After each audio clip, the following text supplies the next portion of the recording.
She's made a 300 batch of chocolate chip cookies and completely fucked it up. Not even salvageable. And I could not contain my anger.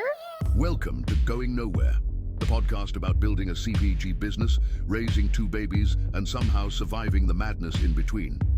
Are we done with our beauty treatments? Welcome to the next episode of the Going Nowhere podcast. No, we're not saying that. All right. We're not saying that. So let me tell you a story. You probably remember this as well, because it was in the kitchen and we were still pretty new, and I just hired a new head baker. And as soon as she turned up to work, I knew that I made the wrong decision. She was timid and honestly didn't seem to know what she was doing. And I tried to give her the benefit of the doubt quite a few times.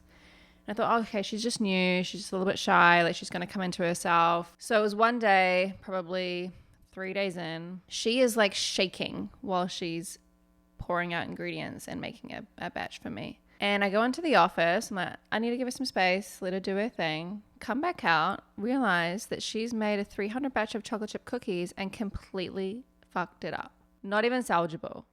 And I could not contain my anger. I kind of walked out of the kitchen and decided to just breathe a little bit and come back to it later. Tried to figure out what happened, moved past it.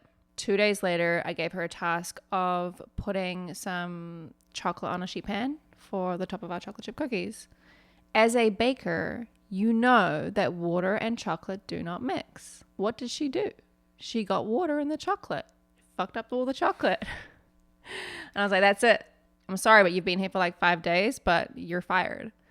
She cried on the spot and then left, and then I had to find a new head baker. That person went on to become Sam Altman. He now runs ChatGPT. Well done. Good job. Well, listen, we've made so many shit hires. That's just one of 1,000. Definitely. Was that the first person you fired? No. I fired my first assistant.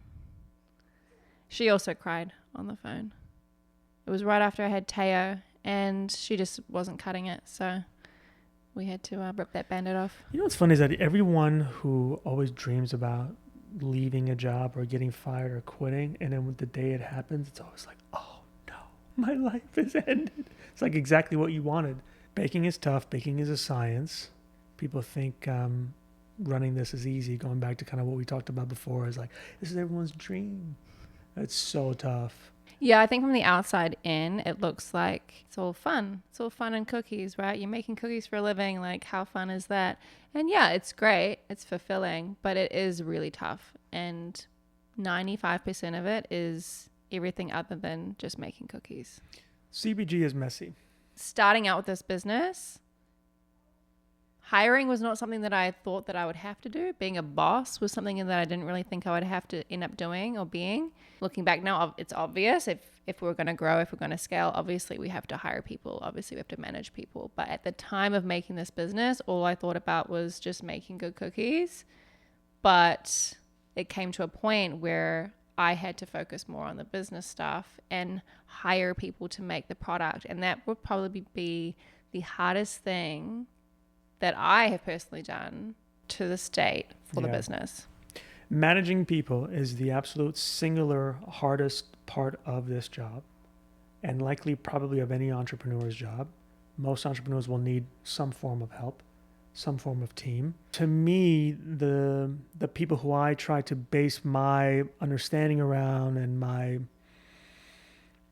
positioning around that are successful and successful managers are the ones who are able to manage everyone differently.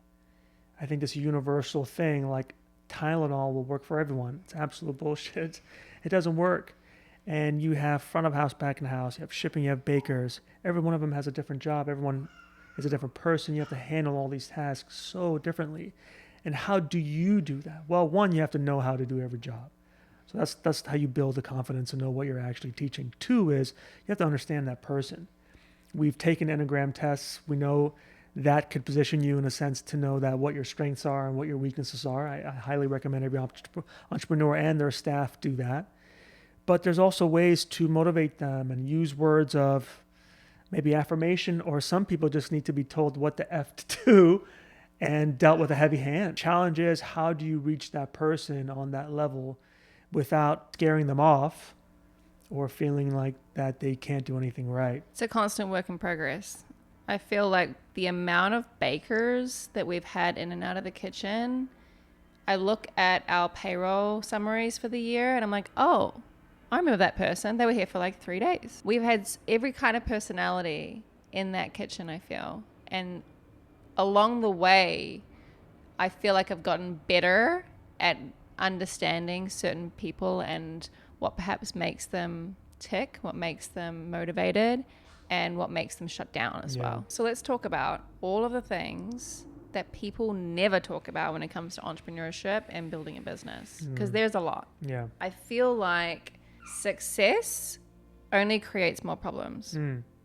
When we first started this business, our biggest problem was just making the cookies. Yeah. That's it. Now, cash flow, managing people, making sure we stay on shelf at the retailer. There's so many other things to this business that I feel like a lot more high stake now, that we were like 6 years in, a little bit more successful, quote unquote. Fulfilling the product has like become, and mind you, it is very important. It's just one thing on the list of things to worry about now. Yeah, I think Biggie Smalls famously said, "Mo money, mo problems." Here's the deal. Equate it to a very popular sport named golf. You can get from never playing golf to decent at golf very fast. To get from that level to great, virtually impossible. CPG is the same exact thing. So a lot of people get this windfall of success and they're like, I've solved the food space problem. I'm in it. I'm going to rock out and it's great. I think you should let that carry you. And to a large degree, we did. And then you get to a point where you're like, oh my God, I'm faced with so many more challenges than I ever even imagined. Most of them are money. All the, you must have the most amazing job, blah, blah, blah, is not a part of your thought process. And it's really tough. And so how do you continue on? You don't really have the support system that you think you do. You actually really don't at all. There's no blueprint to follow. Who do you go to with these problems? No one. No one understands what you're going through. Your parents, forget it. That's not happening. Your friends, they're busy doing their own thing, right? Our friends, I mean, a lot of them now have 2-3 kids of their own. Well, I will say shout out to my mom and sister. They've probably heard about every drama that's happened in this business as I drive home from work every day. Yeah. I think having a support system is important, but no one really understands the struggles of an entrepreneur like another entrepreneur. Yeah. So I will tell you, and I've started this now, and this has really helped me. It's tough, obviously, because we do split a lot of our time, both on the company and with our kids. So I think we do a fair job of giving each other space.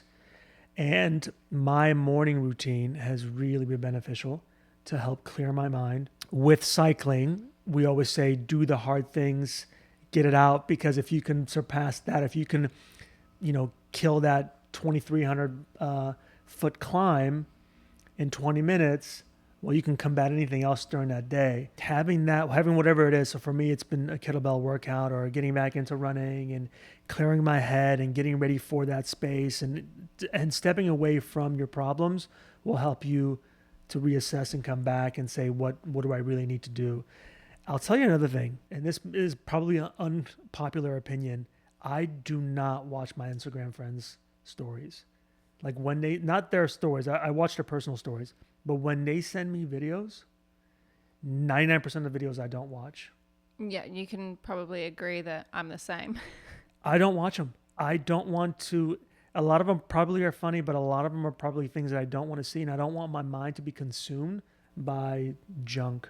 Mm-hmm. And I need to have a really acute sense of what my day structure is going to be like and where my, attention needs to be on. Yeah, there's a direct correlation between your ability to handle stress and setbacks and criticism, and that then translating into, how you handle that with the business in the last 2 days.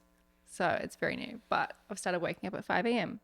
We have a newborn, so sleep has been a little bit hard for me lately, but she's starting to be a little bit more consistent with her night times. And so waking up at 5 and having like 2 hours of just me time, where before there was 0 me time, has changed like my outlook on the day.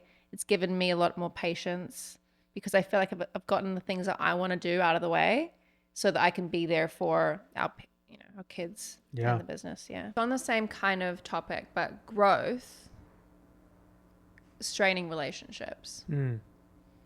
So the way I interpret this is not only do we have less time, but I feel like even now with 2 kids, I used to have friends. I still have friends, but I don't see them because my weekends are either still working or the time that I'm not working, I'm spending with my children or you. And then during the week, it's don't even talk to me.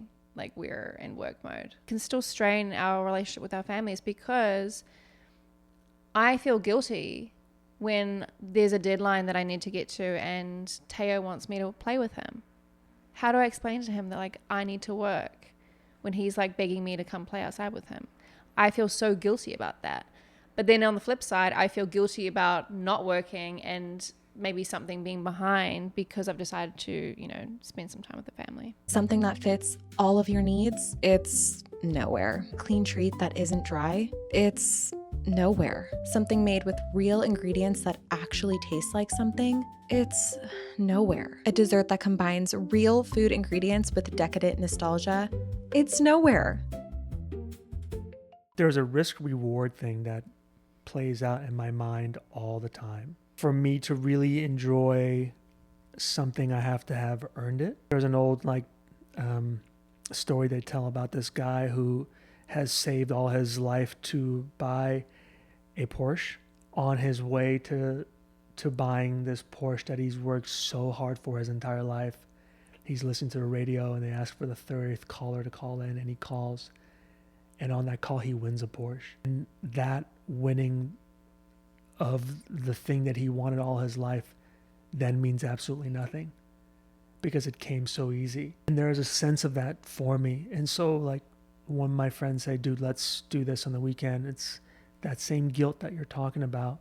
I can't fully release until I have my ducks in a row. And it's hard because what we're in is going to take a long time to get there. We're going to turn around and be like, all right, we're ready to play now. And friends are like, it's like 10 years later. And so as much as I want to be at Formula One, at the paddock in Monaco, crushing it, it won't even feel right because we have so much to do here. We have so much that needs our attention. So it's really tough to let yourself really feel that, I don't know what you want to call it, happiness, knowing that it's going to take a lot longer to accomplish it. But I couldn't enjoy that stuff. I couldn't enjoy friends like I used to when we had less problems. Having more problems now. I talked to a buddy of mine who runs a very successful company. He's going to Paris to go to a mutual friend's fashion show, which is a super big deal. He's so stressed about it. He's like, don't want to do this. And this is like everybody's dream. Everyone's dream to be in that show. Go to Paris, take the summer off, do that. He's like, dude, way too much to do. My head will not be there. I won't be able to fully enjoy it. And I 100% understand that. Mm-hmm. I mean, do we take holidays off when there's holidays? No. Our one staff member will be like, oh, it's Memorial Day on Monday. Like, are we working? I'm like, oh, is it? Like, Yeah. I didn't know. The only thing we're worried about is UPS running. Yeah. Is FedEx Wait, working? is UPS on? And by the way, not a moment to feel any kind of sorry for us or for anyone in this space. It's that you should really know what you're kind of getting yourself into if you want this. If you want this, get ready for all of it. It's chosen as well, right? Like we have this mindset because we want to succeed. We could very easily be like, oh, I don't really care. Like, let's just take the weekend. Let's take our holidays off. Let's, go to happy hour every night, hang out with friends when we want to. But ultimately, that's not going to drive the business forward. And so for us, that's the sacrifice that we're happy to take. This is what actors used to do as well. So a proper actor would take their weekends to learn a skill, learn a craft, go horse riding, go take up a C1 license and learn how to ride a motorcycle, because eventually someone's going to be, hey, dude, can you ride a motorcycle? And you're like, yes, I can. All these things. So an actor's life, a CPG, successful entrepreneur's life, any kind of entrepreneur's life, very lonely because you are constantly working on your craft. Yes, and that kind of, I think, leads us into the next thing, where you have to learn how to do everything, at least at the beginning. And I can definitely speak to this because I created our website. I created our packaging. Again, not because I necessarily wanted to, but because we had to, because of money, right? We started this business with $400 and only gets you so far. And so learning how to do everything is, I think, necessary if you don't have outside funding at the beginning. You also created our recipes. You also created Oh, there's a long list. our sell sheets. I mean, so many things. Yeah. Learn how to use Illustrator, all of the editing of, videos, payroll, accounting, finance. I didn't know what a P&L was when I first started this business. The good thing is there are a lot of, when we talk about there's no blueprint, but there are ways that you can look to successful companies or people that you respect or companies you respect and model some things after them. So you can take a look at a sell sheet and say, ooh, I like the way this looks. You can look at a bag. People come up to us. We love your packaging. We use this as a test at our inspiration at our school, at our class, all these kinds of things. So some things, you're always pulling inspiration from somewhere. So even though we believe, everything that we do is original, it's lying in our head and thoughts that we may have, either discovered or seen. So much going on Instagram now and all kinds of social media accounts that have such creativity, such incredible stuff. There's always some kind of inspiration that you can pull from and navigate across. It's just about, what moves the needle, I guess, in some degree as well. But yeah, you do need to know every job because you need to, at some point, I believe, manage people who can do these jobs. And that comes into my next point is that at some point, us as founders become the bottleneck. Yeah. And I definitely have felt that, both on the baking side and on the admin side. Because again, I created the systems, I created the recipes, I know them in and out. But then having to teach that to someone else, you probably have a lot to say about this. And for me, it's been really hard. You're tough to teach. And so you teach tough. I'm like, figure it out. Yeah. I think one thing that's great, which is also maybe not great about us, is that there's a lot of gray between our roles. And so we have, specific lanes that we're in, but then a lot of the stuff that we're in, there's a lot of intercross and interchange and gray area with us. So things can take longer because we're kind of like, well, what do you think about you have an opinion and I have an opinion. Yeah. And so it could sometimes talk about bottleneck and it can sometimes bottleneck and it doesn't quite move the same speed as it would if it's say, this is just my thing. I'm just going to run with it. That's the idea. A lot is one, again, we don't have really defined roles. But two is we respect each other's opinion a great deal. And so we feel like you can do what I do to some degree and I can do what you do to some degree. We're also, I think, both creatives. So we both have certain ideas that we think are great. And perhaps the other person thinks that their idea is a little bit greater. So we do butt heads sometimes. I think in a perfect world, we'd have 10 of each other. And so we can just divvy up those tasks accordingly. Wins never really last that long. No. I don't really remember celebrating the many wins that we've had in this business. I don't think that it's something that comes naturally to either of us because we don't like to indulge in ourselves. I think that's first and foremost. Also, I'm from New Zealand. We're very laid back. Laid back is not the right word, but you're not showy. You're not flashy. Right. So Shark Tank. Amazing. Which is very European, by the way, because, in Europe, if you're driving a Lamborghini, you're kind of a loser, actually. You don't want to flash that wealth. Not like here. You have to drive a Lambo here, right? I need to show everyone who I am. Right. So Completely if I saw opposite. someone that was driving a Lambo, I'd be like, you're a loser. Yeah. Yeah. Don't be so flashy. Yeah. Yeah. Anyway, we don't tend to celebrate. Let me touch on this because you said something to me, very early on, and you said I kind of go based off of your mood, and I tend not to. And I'll tell you 2 reasons why. And it sucks because then I felt that guilt on my shoulders. And I was like, I'm not doing enough for us. Because we never celebrated 1 year, 2 year. We said we were going to celebrate a 3 year, didn't. Then 4th year came. We didn't celebrate it. 5. Now we're in 6 years. We still have never celebrated any years of business. Honestly, we're just too busy. We never celebrated, and you're going to go into it. We never celebrated Shark Tank, really. We had one little, gathering. We'll talk about that. There's 2 stories that I'll tell you. One, I remember our high school football coach was a maniac, and we were the best team. We're absolutely the best team, and it was really the way they, just taught us about everything. And one of the things was, you don't celebrate touchdowns. You have to act like you've been there, and you act like you will be there again. And I love to celebrate these. At least I did then. This is the same guy who I showed up one day with an earring. And he said, "Is that an earring in your ear?" I said, "Yeah." He goes, "You better have a purse to match it." I said, "Oh, shit." This is this kind of guy. It wouldn't fly in 2026. Right? So these are the kind of people that are ingrained in the way I exist and thinking about these things. My dad was in the military. He's not celebrating, right? Like, these are different kinds of humans that tick differently. The second thing, I went and saw Maya Angelou speak in a massive conference, kind of like what Tony Robbins does. And she said that she doesn't pick up compliments. And she said people will say or come to her on the street and say, "Maya, you're the greatest thing that ever happened to me. Maya, you are a gift from God. Maya, your words resonate with me more than you can ever." And she just says,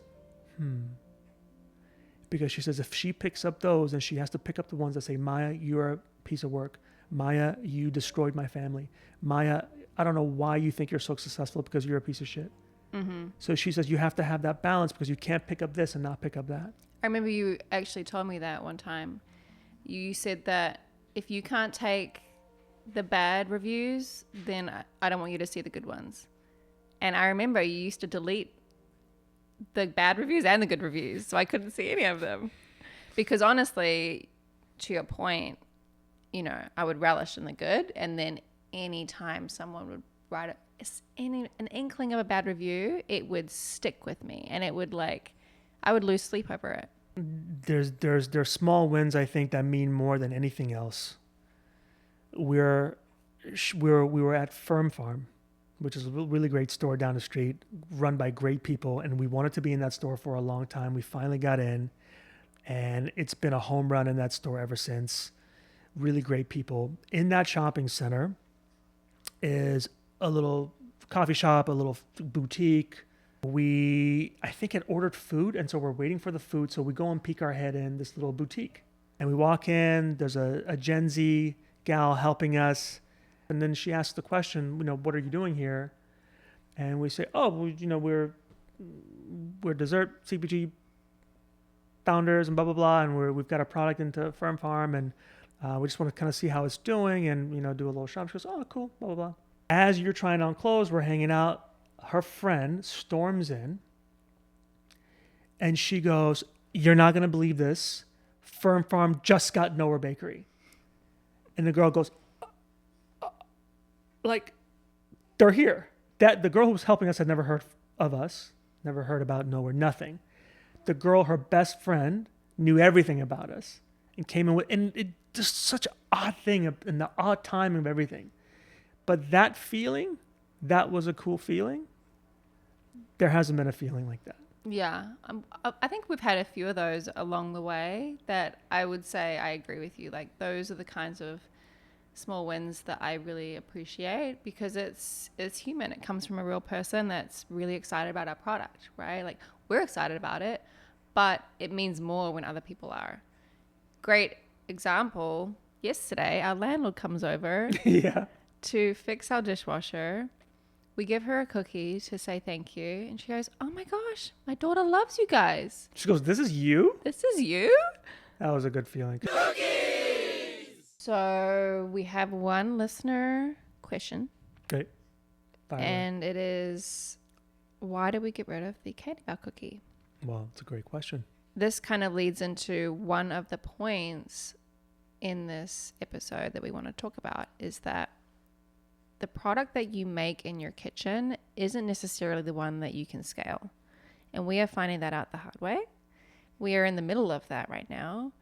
And we had to make some really tough decisions when leaving our lovely commercial kitchen that we were making the product ourselves in to move on to a co-packer to do it for us.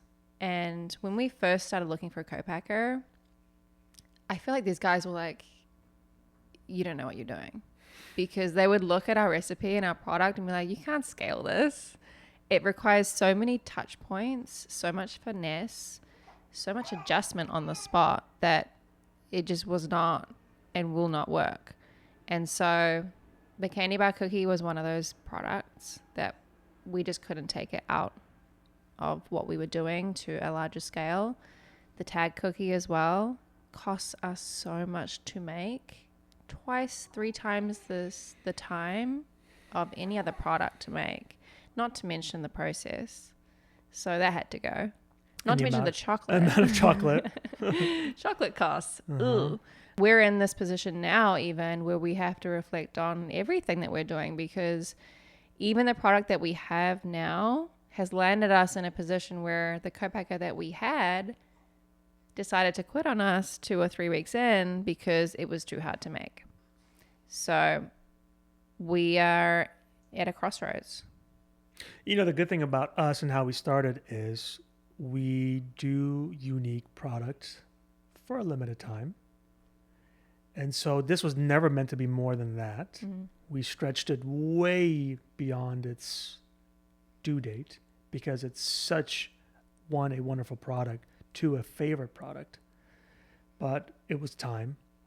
And I think the reasoning that we couldn't scale it was probably the best time as well, because, you know, we're freeing up some room for some amazing new stuff coming. So for our listeners, I get it.